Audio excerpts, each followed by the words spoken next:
गांव के बाहर एक पुराना तालाब था जहां अक्सर दादी अपने पालतू बंदर के साथ टहलने जाया करती थीं। एक दिन उन्हें तालाब के किनारे एक छोटी सी मछली तड़पती हुई मिली। दादी ने उसे प्यार से उठाया और बंदर की मदद से उसे तालाब में छोड़ दिया। बंदर खुश होकर उछलने लगा, जैसे कोई नेक काम कर लिया हो। कुछ ही दिनों में उस तालाब में एक अनोखी चीज होने लगी। जिस मछली को दादी ने छोड़ा था वह धीरे धीरे बहुत बड़ी होने लगी। कुछ हफ्तों में वह इतनी विशाल हो गई कि तालाब में तैरते हुए उसका आधा शरीर पानी के बाहर दिखने लगा। गांव के बच्चे पहले तो खुश हुए, लेकिन जैसे ही मछली और बड़ी होती गई, लोगों के मन में डर बैठने लगा। गांव के बुजुर्ग बोले, ये कोई सामान्य मछली नहीं है, शायद कोई खतरा है। डर के कारण गांव के कुछ लोग एकजुट होकर मछली को पकड़ने की योजना बनाने लगे। बड़ी रस्सियों और जंजीरों से मछली को तालाब में ही बांध दिया गया। फिर उसे क्रेन से उठाकर एक बड़े ट्रक में डाल दिया गया।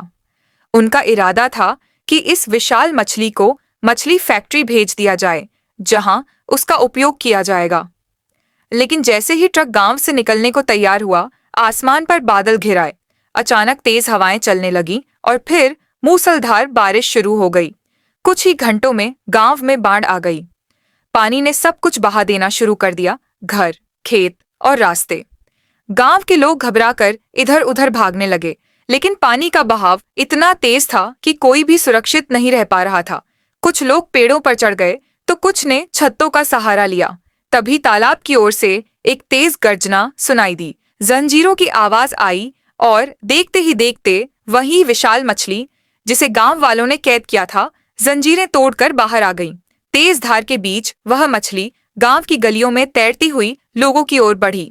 एक एक कर लोगों को अपनी पीठ पर बैठाने लगी और सुरक्षित किनारे तक ले जाने लगी। मछली बार बार चक्कर काटती और हर बार कुछ लोगों को बचाकर किनारे छोड़ आती। जब तक आखिरी इंसान सुरक्षित नहीं पहुंच गया, वह रुकी नहीं। बाढ़ का पानी धीरे धीरे उतर गया।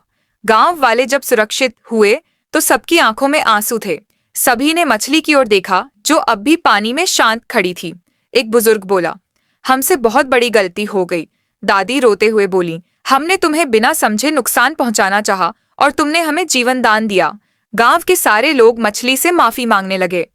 बच्चों ने तालाब के किनारे फूल चढ़ाए और सबने वादा किया कि अब से तालाब और उसमें रहने वाले जीवों की रक्षा करेंगे।